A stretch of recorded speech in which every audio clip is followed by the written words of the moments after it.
Lad mig læse, den skal ikke få for lidt.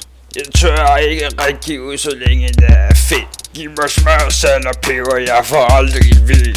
Jeg æder alt der på bordet, det er min stil. Jeg spiste engang en krav, jeg havde en drikke vingen. Den røg ned med hud og fedt, det gør ingenting. Jeg spiste engang en rød banan, den var rigtig fæl. Da den så engang kom ud, så lignede den sig selv. Som du kan høre med dine ører, er jeg ret bespist. Jeg æder alt med hud og hår, har jeg bevist. Hvis du er klog og giver mig mad, er det væk, råber og stop. Skal du finde krummer, skal du bruge en lup.